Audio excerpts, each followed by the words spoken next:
Hey, welcome back, MobilityWOD. Jill Miller, super goddess extraordinary. And where are you based out of? Los Angeles. Where do I come and train with you? YogaTuneUp.com is where you can find all of our teachers. We have over 100 worldwide. We actually have about 5 to 10 CrossFits across the U.S. and Canada. That's like cats sitting with dogs. Perfect interface.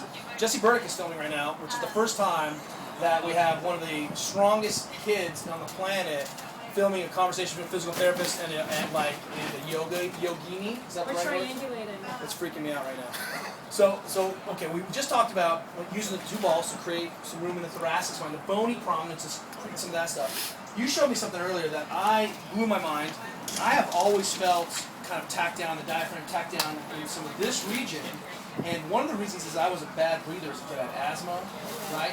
And I had to figure this out. Shock of the Wonder Dog died yesterday, and I had spent yesterday doing a lot of crying, and you know, some ugly crying, I'm not going to lie, and I was really tapped down today.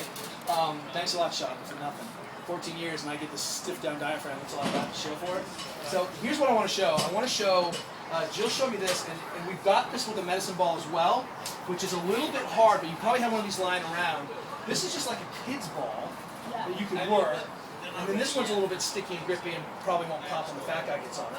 It's like a mini physio ball, but by all means, don't use a basketball. You need something soft that gives a little dip. Okay, so show us what we're doing here.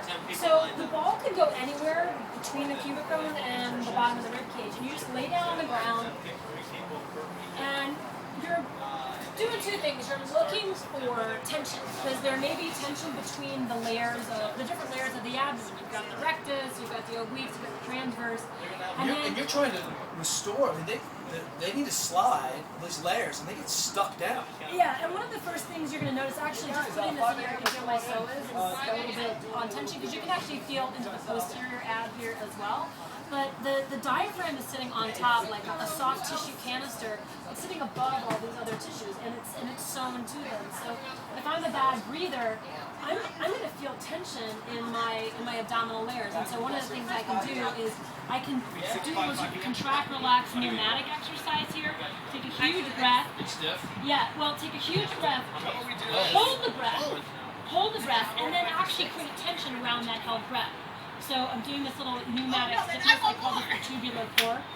And I can feel around all, not how I'm talking, obviously. Nobody sign in as Jolie or Brad And then I exhale, you can let go. Which is the same technique sometimes that we use when we're trying to get through trigger point, knotted down the tissue. Yeah, same thing, but these are just much bigger planes.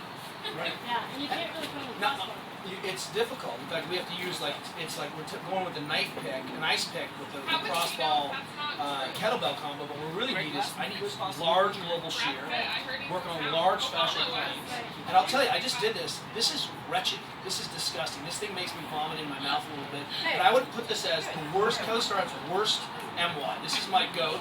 And I'm not looking forward to this later. But now look, working up high, I mean, it's pretty nasty, but also show me how you can get into the iliacus. So this is like a direct hit into the iliacus. If I just roll the ball down towards my pubic bone and then vault the ball right up into the front of the bowl of the pelvis on either side. And I'm moving in a slow, tender way, but you can also activate the iliacus and then deactivate it by doing a crawl action. And my husband always says, don't do this at the gym, it looks nasty. It's creepy. Or if you're Jill Miller and you're hot, go ahead and do it at the gym. If you're a big leopard, don't do it at the gym. Awkward. Jesse Burdick, don't do this at the gym. It feels awesome. But this can be its own thing. This is the sort of thing I don't know if I would do this and then go lift heavy. I might let my viscera sag and settle. But now this is an idea because we have people who have so many hernia surgeries, carried a baby, pelvic floor dysfunction, all kinds of breathing mechanisms. Like, this is for you. My ART guy, he loves going across my ankle and ligament with his thumb. I hate it when he does it, but I can do it myself with this, and that affects my SI joint in a really great way. So you can take care of some of the backdoor stuff by going into the front door. Don't use backdoor. Excuse me. So definitely get a ball. This is homework, and I'm gonna say just 10 minutes of messing around with this.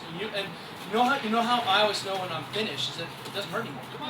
Like you just slide around. And then find a new place. Like go up into your rib cage and you can find that place. Jill Miller's evil. Okay, MobilityWOD out.